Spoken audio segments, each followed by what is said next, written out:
Hello gamers and welcome back. I'm Rob, of course, or Warshack if you want to call me by my in-game name, and we're going to be going over that sweet ramp Druid deck guide. This has been a super fun deck for me so far. If any of you have been watching the streams, we've been playing a lot of this ramp Druid, and it's just a blast. I know the dust count of this particular deck it's really expensive, so it's not going to be for everybody, but for those of you who happen to, can't afford this kind of thing, this is a super just decently fun deck that you can play on ladder. So for those of you who are new to the deck guides, you're not really familiar with how we do things, I talk about the cards within the deck, why I have what I have in here, why there's sometimes one copy versus two copies of cards.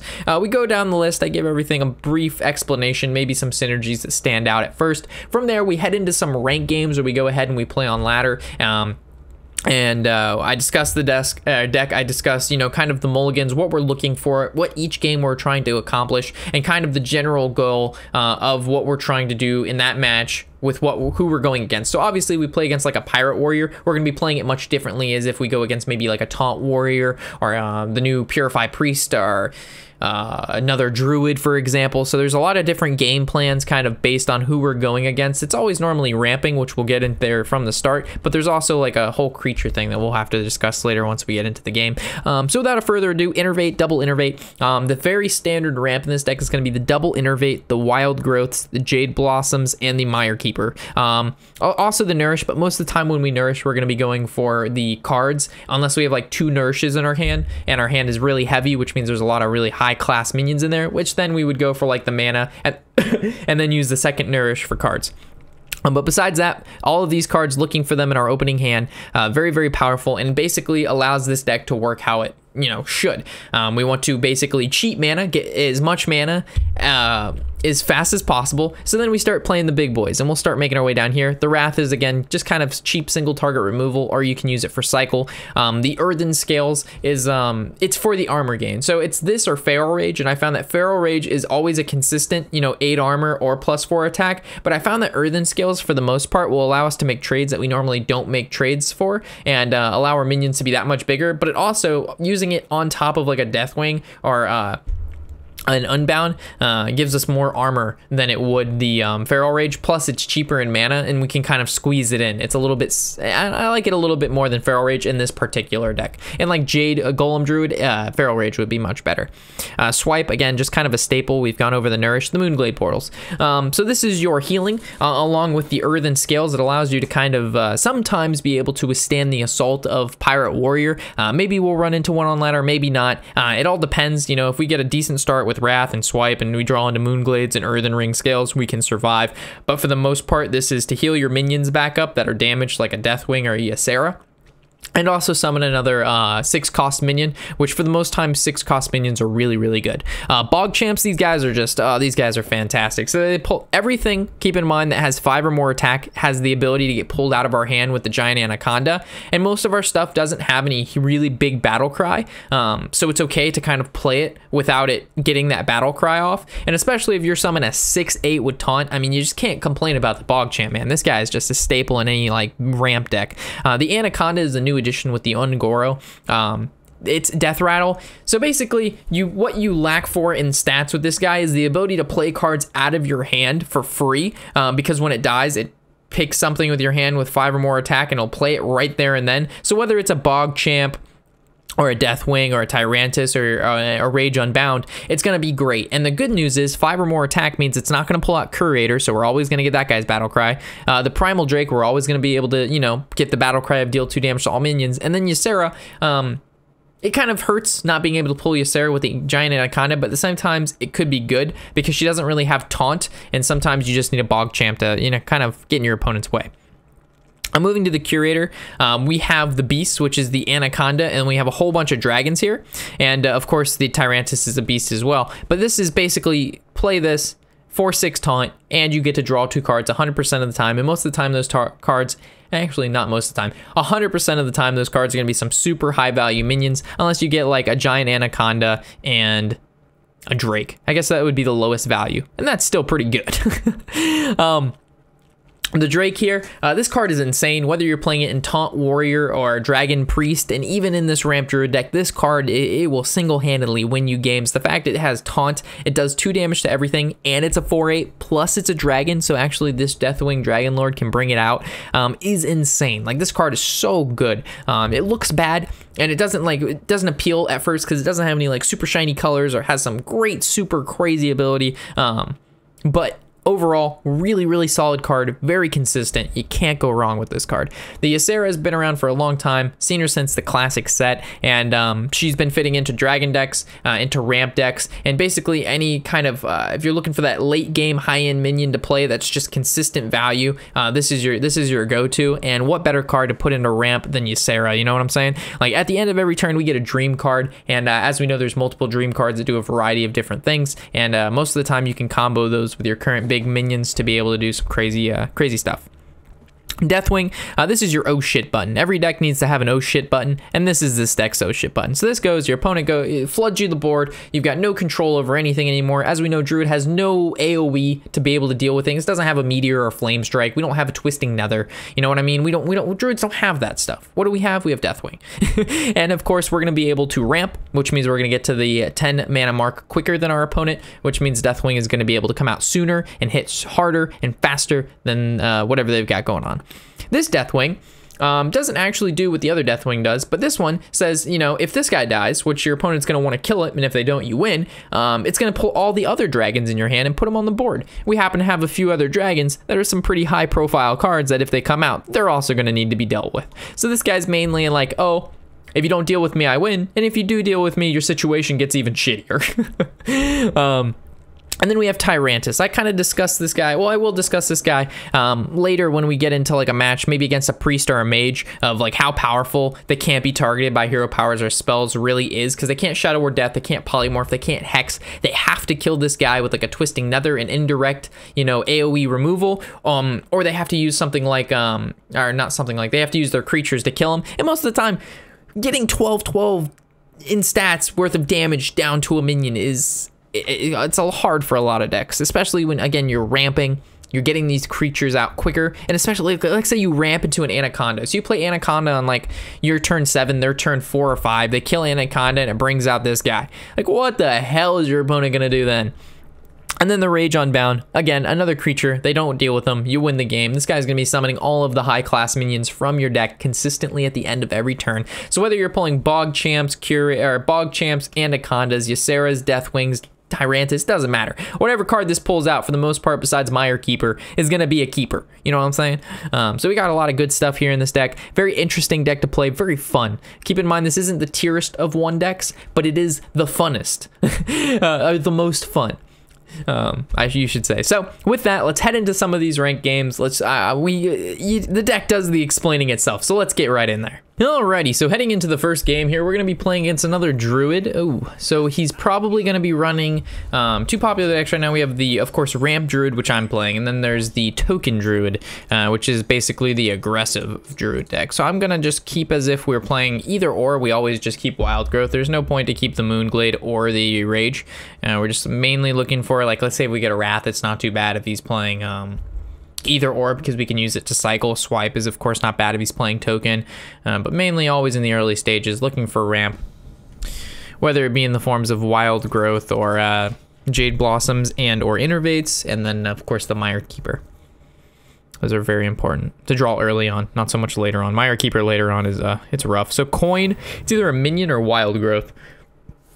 Okay, so if he coins Wild Growth, we can expect a Jade Blossom. That'd be really the only reason you do that. So we're going to follow up with a Wild Growth of our own. It's pretty even so far. I was going to say if he draws ramp and we draw none, we're in a really bad position. But if we both draw, like, you know, 1 Wild Growth or whatever, there's the Jade Blossom. All right, so we just need to draw something for this Anaconda, and I think we'll be good to go. Ooh, we got a Jade Blossom of our own. We're literally filling out each other's curve to the T right now. He plays Wild Growth, we play Wild Growth. He plays Jade Blossom, we play Jade Blossom. Oh, but he's just playing the Jade Druid. Okay, this guy's thinking out of the box. This guy is thinking out of the box. So we're gonna draw 3 for sure. We just need something the Anaconda can pull. Deathwing is good. Innervate. So we can actually innervate, and do nothing with that. So we're just gonna hold tight. So next turn's like Anaconda, then we could innervate like a Wrath if we really need to, if he summons like another Jade dude. Hopefully he doesn't have the Behemoth. That's bad. That's a really good curve he has. The Claw into the 4/6. We actually can... I don't think it's worth it. I think the Anaconda might just be enough. But the Anaconda could pull Bogchamp, but either one is fine.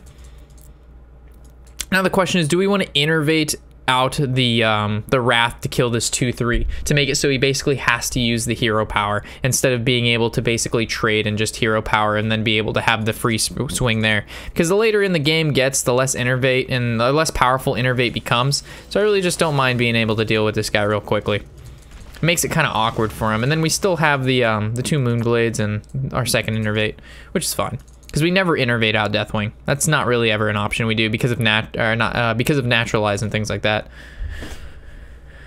And he probably plays like 1 Naturalize. That's pretty standard for the Druid list because Mulch got cycled out. So we really want him to kill the Conda. Oh god. Well, if he goes balls deep right here on the board. Oh, okay. And this is gonna brings out Deathwing. It's GG. If it brings out Bogchamp, he still stands a chance. Deathwing, please. Ooh, spicy. That is super spicy. Ooh, the scales make it even better. So this, of course, is always going to go in here. We could heal it back up or heal ourselves. I kind of like the... Well, the taunt really doesn't matter. I'll get the Moonglade value. Let's hit ourselves real quick. That has taunt, and do we want to have it 4? Yeah, let's buff this guy a little bit more.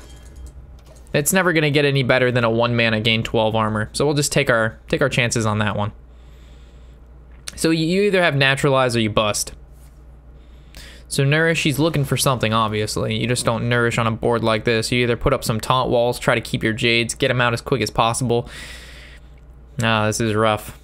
Conda pulling the Deathwing. And I mean, everything in the deck is really huge, guys. So, whenever you have the Conda and you have anything with 6 or 5 attack or more, that's just huge value. They don't deal with it. You make the trades. It has 5 attack. Most of the time you can kill, you know, a lot of those high priority threats like Fandral goes down with the Conda.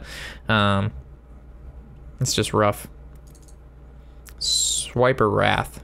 Swipe. Okay, so he's just trying to push through it. No Fandral value for him. Trades into Deathwing. So we actually can just trade Deathwing here, which is I'm going to do 100% of the time just to get it kind of out of the way. And then we're just going to heal it right back up.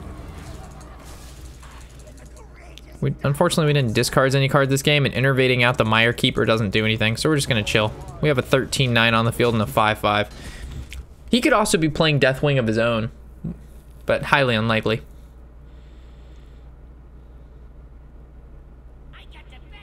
So Auctioneer probably starts with Innervate.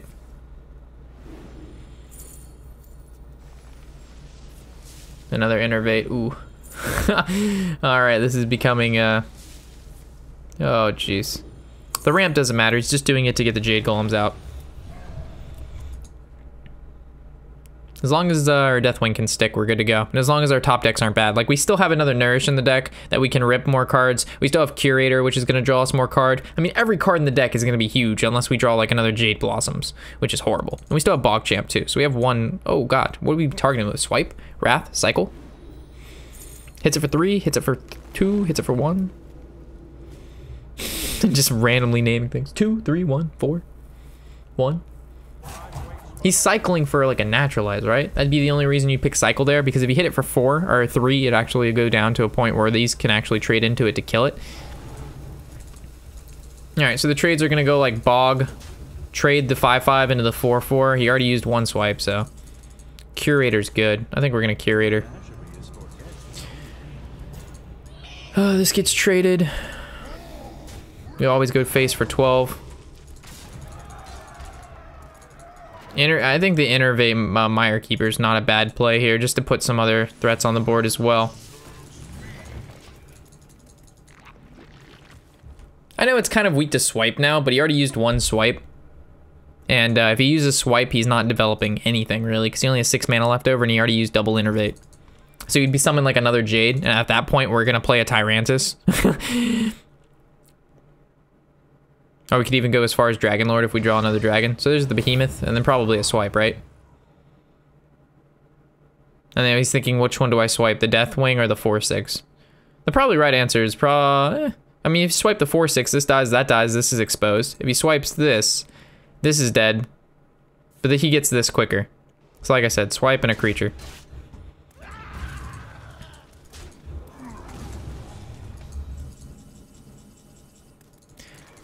Alright, so it's Tyrantus time, or do we go with the Bog Champ? The Bog Champ protects this from a charging claw, but this is just another huge mini. I think the Bog Champ's fine. So the trades, this goes here, the 2-drop goes here. That feels pretty nice. I guess we could scales this or scales this and hit it for 14 and get it out of a secondary swipe range. But he already used 2 swipes, so it doesn't really matter, right? We know this and this are trading into this, so the Bog Champ can stay healthy and alive. So yeah, I really don't want to see a problem with this just going face for 14. I mean, what could this Druid possibly do at this point? We've got too much value. Deathwing has stayed alive for too long. He's a big dragon. Okay, Ancient of War stops the Bog Champ. It also stops the Deathwing. Because the Deathwing has to trade and the Bog Champ can, oh yeah, but he also has to get HP, so he has to also have a Feral Rage here. He doesn't have it. Scales? Ooh, this guy's with the spicy plays. So we smack that sucker down. This always make contact with this, right? And then this just always goes face. And this is great. Can't be targeted by hero powers or spells. I'm pretty sure a lot of the Ram Druids haven't played this guy yet, but I think he's gonna be a new addition to the deck. I just don't see why you wouldn't play him. I know he doesn't have taunt like Sagoth, but we already have a lot of other taunts like Bog Champs and Curators, right? And we have the scales for the extra healing. So maybe you do need the extra taunts, but I feel like a 12/12 that can't be targeted by hero powers or spells is exceedingly powerful. Nakansamida. Feels good, man. Alright. So there's the first win in the books. So Rogue is always going to be a really poor matchup. Any aggressive, like Pirate Warrior, really rough unless we can ramp out a taunt. And then Rogue is always going to be real rough unless we can, again, ramp out some big minions real quick. Alright, so Warlock. I've seen a few Reno locks running around. Not really that scary. There's some Zoo still running around, which is a little bit more scary. So, of course, keep the ramp. Always keep the ramp. This is, if he's playing Zoo, this is a pretty good hand to be able to have against him. It's just always rough when you draw all creatures, no ramp, or all ramp and no creatures. You have to draw like ramp into a steady amount of creatures or more draw. All right, so this looks like the aggressive based Rogue, or the aggressive based Warlock. Sorry about that. So we could always go Innervate, Coin, Mire Keeper, then we're at 3 mana next turn. That really doesn't do anything, so I'd rather just chill. We're just gonna Innervate out the Mire Keeper and then just save a coin. I'm not really too frightened of this 1/2.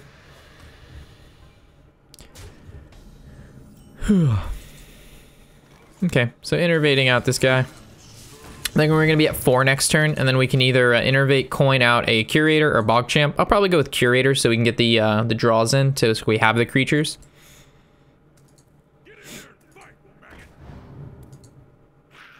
Bog Champ is now looking better. Curator, because the Bog Champ has 2 more health. It's almost even looking better just to Wrath this down and Hero Power that.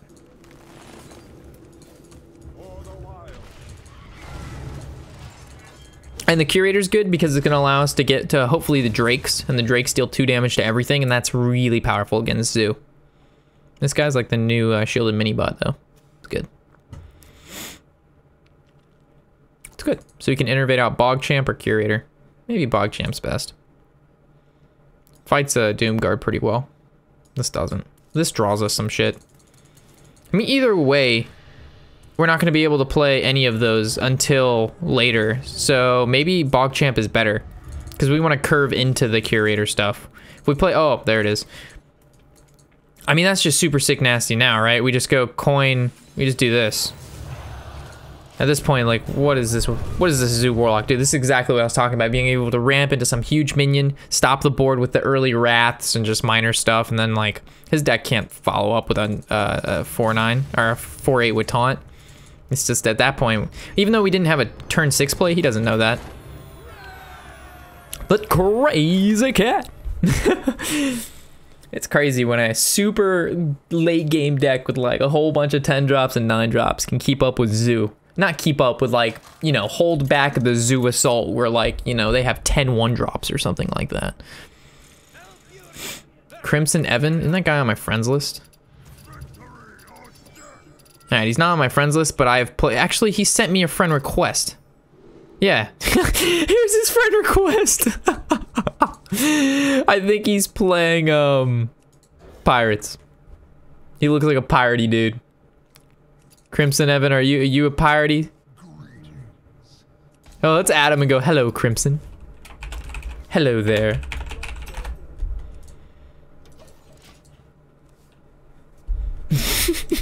I don't even know where he came from. I just know the name sounds super familiar. I'm like, I've seen this name.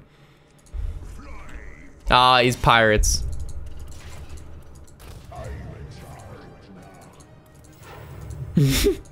Oh man, this might be our one loss. This is bad. Crimson Evan, you've disappointed me. You're my friend and you're gonna be the friend that takes me down. After this, I gotta unfriend you.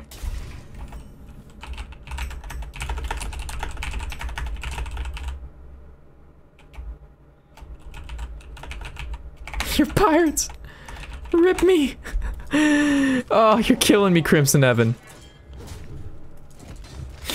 I can't believe this, Crimson. I had faith in you. Why couldn't you be Taunt Warrior?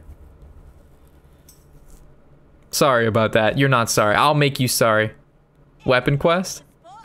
Ah, yeah, right. Weapon Quest, my ass. You get out of here with Weapon Quest. I'm not falling for that shenanigans. I know you're kind. We're so fucked. I guess a swipe brings us back. If he has a bad turn 3, a swipe will bring us back. He just needs a weak turn 3.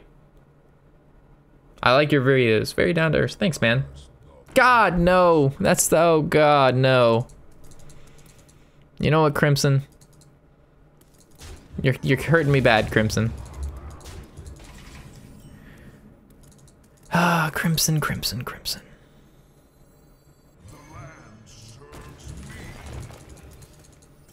Alright, alright, let me think about this. How much? This is 7, 8, 9, 10, 11, 12. We have to do this. Which deck are you playing? Don't you worry about it, Crimson. Alright. Oh gosh. Even if we had Deathwing, it wouldn't even matter at this point. Maybe he ignores everything. We get lucky with like a Bog Champ. He just goes face with everything. All right, we can actually. All right, so we just need to. All right. We can actually maybe potentially probably not do this. Oh, we are one turn away from winning. We can do this. All right, can we hold this together, Bog Champ? All right, so he has how much? 6, 7, 8, 4. He is lethal, and I don't even have to. I don't have to do shit. He doesn't have to do anything. You're killing me. So that's 6, 8, 2, and 2. That makes me so sad, Crimson.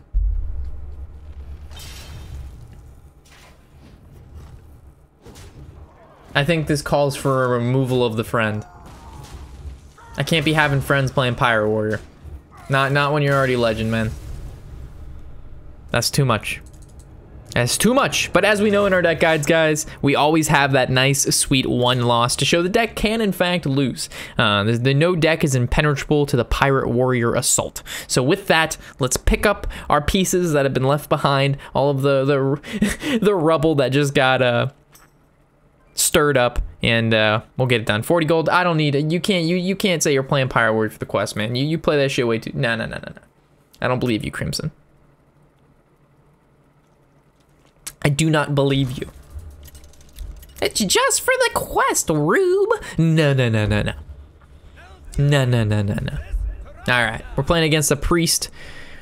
This is not the worst matchup because of how slow their deck is. Ysera is always a really good card against priest, but the problem is you can't keep it in our mulligan unless you're exceedingly greedy. And we have no other ramp. Let's say we had crazy ramp and just little old Ysera chilling in our hand. I might be greedy like that. But in this situation, there's no way we do that. Always look for Mire Keeper, Wild Growth, Jade Blossom, Innervate. Those are your best friends, guys. If you play this deck, those are your best friends. If you can whisper to a cards, you whisper to those guards and tell them, hey, be in my opening hand every game, we'll win. If we had a hand like this, all I needed when we played a pirate, when we played against the pirates, was like a wrath or a swipe, and we actually could have done something. The problem is we just took too much early damage before we could throw up the bog champ, and it was at that point it was over. At that point it was over.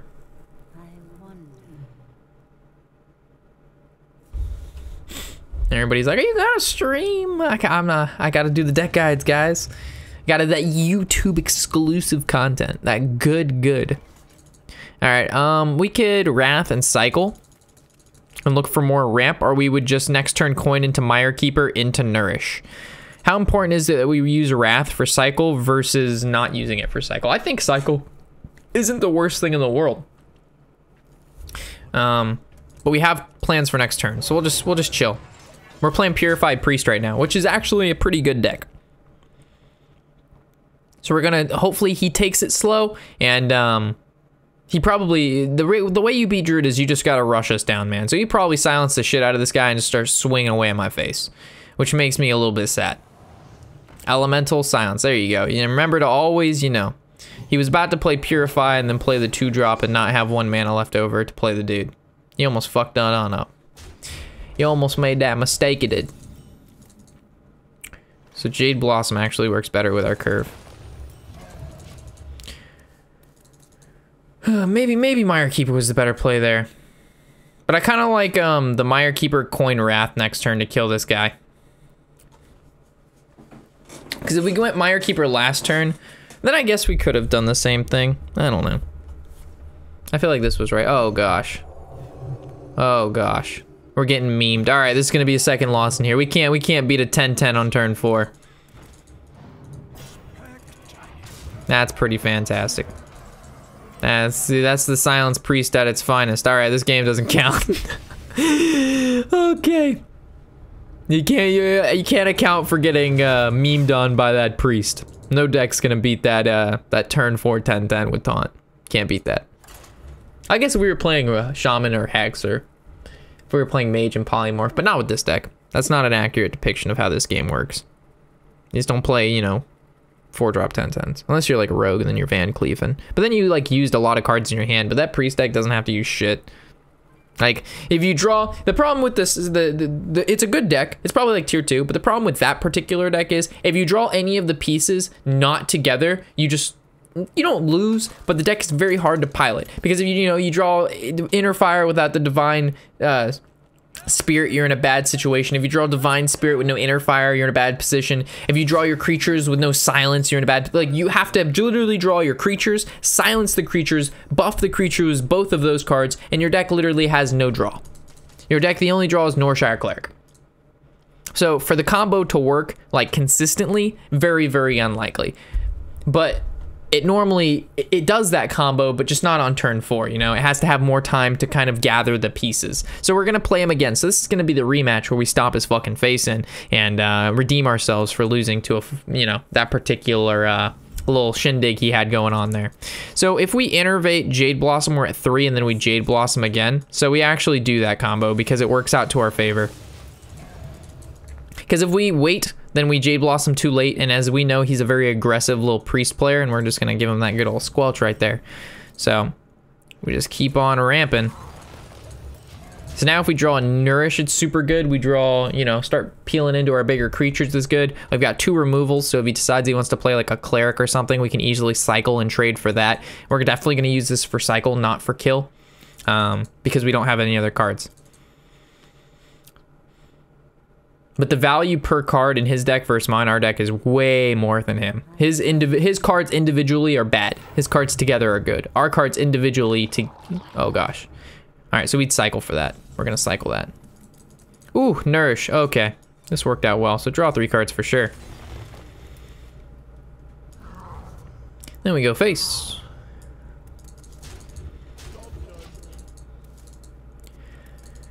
All right, so we're gonna hope he doesn't again have this creature into a silence into more buffs. Really? Again, the same combo?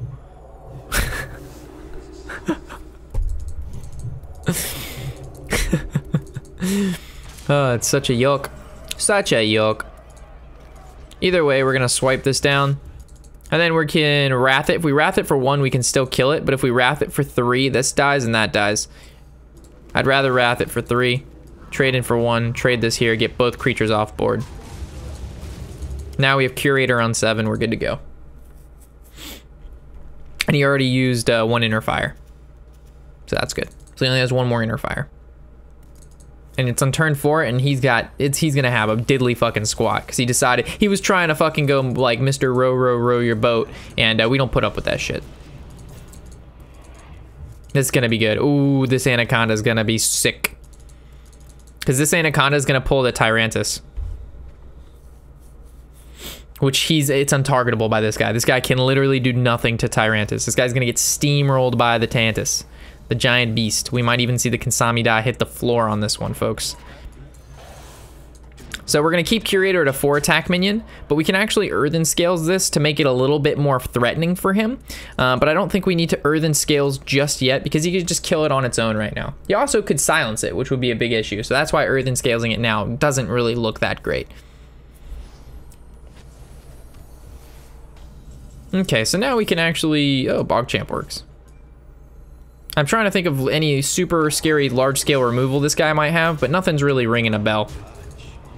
Like, he has Dragonfire Potion, but that's not going to stop this. He might not even have Dragonfire Potion. Like, this is a problem. He has, what, 8 cards in his hand, and there's probably only 4 usable for this particular situation.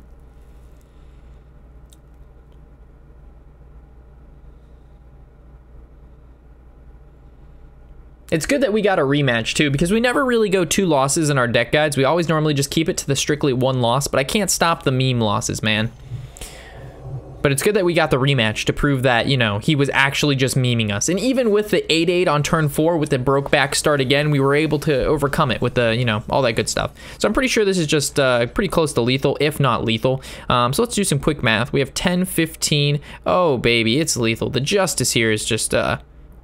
The Justice here just feels so very nice. Take that, take that, take that. Hit him with that swipe, give him the hello. How you doing? Doing all right? No, you're not. Ooh, that sweet 1400. Even, that even 1400.